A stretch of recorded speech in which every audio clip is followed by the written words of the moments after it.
और इस प्रथम दिवस में आप और हम भगवती के अनेक चरित्रों को सुन रहे हैं। भगवती कैसी है, वो जगत जननी कैसी है, यहाँ भगवान व्यास ने मंगलाचरण किया है और मंगलाचरण के माध्यम से भगवती को प्रणाम किया है। सृष्टौ या सर्गरूपा जगदवन विधो पालनीया च रौद्री संहारे चापि यस्या जगदिदमखिलम् क्रीडनं या पराख्या पश्यन्ति मध्यमाथौ तदनु भगवती वैखरी वर्णरूपा सास्मद्वाचं प्रसन्ना विधिहरिगिरिशा राधितालंकरोतु।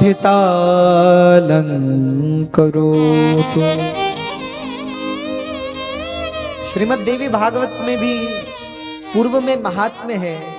देवी भागवत सुनने की क्या महिमा है, क्यों सुने, देवी भागवत को कैसे सुने, देवी भागवत को सुनकर क्या होगा, इन विषयों के प्रतिपादन के लिए भगवान व्यास ने देवी भागवत में महात्म्य की संरचना की है, महात्म्य का वर्णन किया है। सर्वप्रथम आप और हम देवी भागवत के महात्म्य में ही प्रवेश करें। यहाँ भगवान व्यास कह रहे हैं, सृष्टौ या सर्ग रूपा जगदवन विधौ पालनीया च रौद्री। कौन है भगवती? बोले जो सकल संसार की सृष्टि करने वाली है, पालन करने वाली है और अंत में संहार करने वाली है। इस अनंत अनंत जगत को रचने वाली है, बनाने वाली है। देखो दुर्गा सप्तशती में एक बहुत सुंदर श्लोक है, उसमें कहते हैं विद्या समस्ता स्तवदेव भेदा स्त्रियां समस्ता सकला जगत्सु। जगत में जितनी भी नारियां हैं हे भगवती, वो सब तेरा रूप है, तेरा संसार में जितनी स्त्रियां हैं हे माँ, सब तेरा रूप है। क्यों? हमने स्त्री को परमात्मा क्यों कहा, नारी को भगवती क्यों कहा?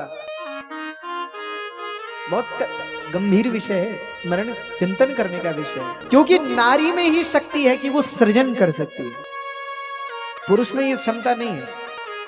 भगवान को भी यदि अवतार लेना है तो एक नारी के द्वारा ही अवतार लेना पड़ता है, एक नारी के गर्भ से ही अवतार लेना पड़ता है।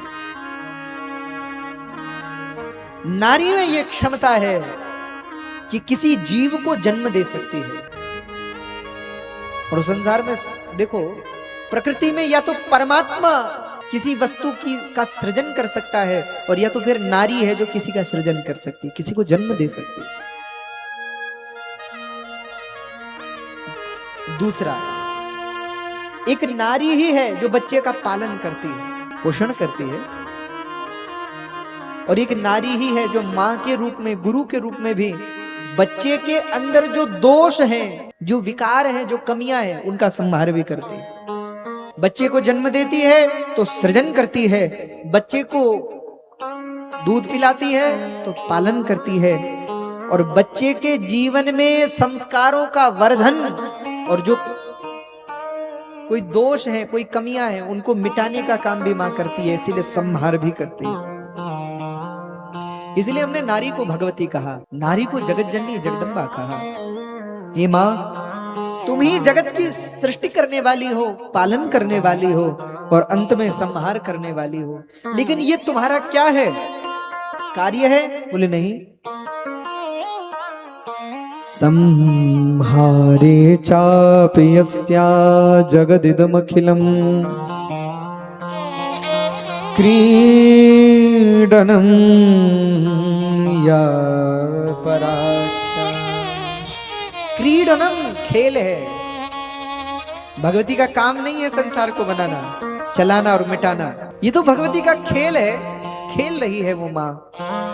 इस अनंत अनंत ब्रह्मांड की रचना करती है, पालन करती है और अंत में सब कुछ स्वयं में समा लेती है। ये उसकी क्रीड़ा है, खेल है।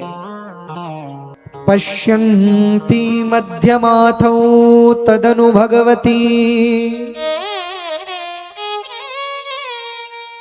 वैखरी वर्ण रूपा सास्मद्वाचं प्रसन्ना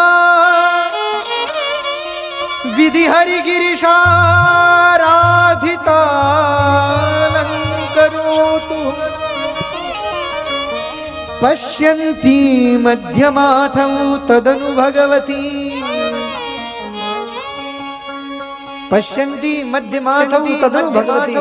हे मां, हे मां, हे मां, तेरे कितने रूप हैं, तेरे कितने रूप हैं। पश्यन्ती, पश्यन्ती, मध्यमा, मध्यमा और वैखरी, और वैखरी। पश्यन्ती मध्यमाथौ तदनु भगवती वैखरी वर्ण, वैखरी वर्ण रूप। ये तीन रूप हैं तेरे, ये तीन रूप हैं तेरे, तीन रूप हैं तेरे। अजय ये तीन क्या है, अजय ये तीन क्या है, अजय ये तीन। पश्यन्ती मध्यमा, पश्यन्ती मध्यमा, वैखरी मध्यमा। जब हम किसी शब्द को बोलते हैं और वो शब्द हमारी वाणी से स्पष्ट रूप से प्रकट होता है, जैसे हम बोल रहे हैं, आपको सुनाई दे रहा है, इसको कहते हैं वैखरी, वैखरी वाणी। दूसरा, जिसको ऐसे बोला जाए कि वो आवाज होंठ न हिले लेकिन हम बोल रहे हैं, किसी और को सुनाई नहीं दे रहा, उसको कहते हैं मध्यमा। और तीसरी है जिसको कहते हैं पश्यन्ती। पश्यन्ती क्या है, बोले जब हम बोलते भी नहीं है, मन में भी नहीं बोलते, अब वो मंत्र हमको दिखाई देने। मंत्र के भी तीन भेद हैं, वैखरी, मध्यमा और पश्यन्ती। जब हम मंत्र को स्पष्ट बोलते हैं तो वैखरी है, जब मंत्र को हम मुख में ही बोलते हैं तो मध्यमा है, और जब हम मंत्र को बोलते नहीं है, ध्यान में मंत्र के दृष्टा हो जाते हैं, मंत्र को देखने लगते हैं, अब बोलना नहीं है, केवल नेत्र बंद करके वो मंत्र हमको दिखाई दे रहा है, उसको कहते हैं पश्यन्ती, मंत्र को देखना। और एक और भी है, उसको कहते हैं परा।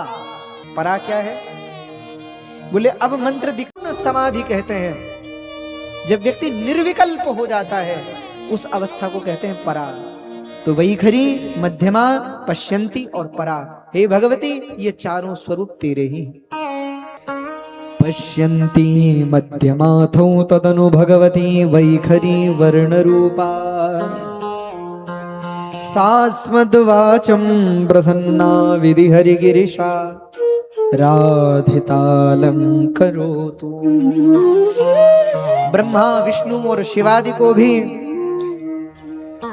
मोह से मोहित कर देने वाली हे भगवती, तू मेरी वाणी में विराजमान हो और मेरी वाणी को प्रकाशित कर, तेरी ही वाणी से प्रकट हो। देखो, भगवती की कथा कहने में हम सक्षम नहीं हैं और भगवती की कथा सुनने में आप लोग सक्षम नहीं हो, तो भगवती से हम प्रार्थना करें, हे मां तुम मेरी वाणी में बैठकर बोलो, और आप लोग प्रार्थना करोगे, हे मां तुम हमारे कानों में बैठकर, हमारे मन में बैठकर अपनी ही कथा को सुनो, धारण करो। भगवती के विषय में तो कहते हैं असित गिरि समत स्यात् कज्जलम सिंधु पात्रे सुरतरुवरु शाखा लेखनी पत्र मुर्वी लिखति यदि गृहीत्वा शारदा सर्वकालम तदपि तव गुणानाम ईश पारम न याति। अरे भगवान शेष भी अगर अपने सहस्त्र फणों से भगवती का गुणगान करें तो भी भगवती की कथा कहने में वो भी सक्षम नहीं है, अपनी कथा कहने में तो भगवती ही सक्षम है। इसलिए हम प्रार्थना करें, हे मां तू हमारी वाणी में बैठकर अब अपनी कथा, अपनी चर्चा, अपनी लीला, अपने रूप और अपने गुणों का गुणानुवाद आरंभ कर। तू ही बोल और इन भक्तों के जीवन को धन्य धन्य कर दे, कृतकृत्य कर दे। और हम प्रार्थना करें, हे मां तू हमारे मन में बैठ और हमारे मन में बैठकर ये जो शब्द हम सुन रहे हैं ये कानों से होते हुए हमारे हृदय में समा जाए, ऐसी शक्ति हमें प्रदान कर। ऐसी प्रार्थना हम करें। भैया आप सब कथा में आए भले खाली हो, पर यहाँ से जब जाओ तो खाली नहीं जाओ। ये कथा, ये चर्चा, भगवती की अनेक लीला आपके हृदय में भगवती को सुप्रतिष्ठित कर दे। और यहाँ तो आप खाली आए हो, लेकिन जब यहाँ से आप अपने घर की ओर जाओ तो साक्षात जगत जननी जगदम्बा आपके हृदय में बैठकर आपके घर की ओर जाए। ऐसी प्रार्थना उस मां से करो। तो भगवान व्यास ने भगवती जगत जननी जगदम्बा को प्रणाम किया है, माँ को प्रणाम किया और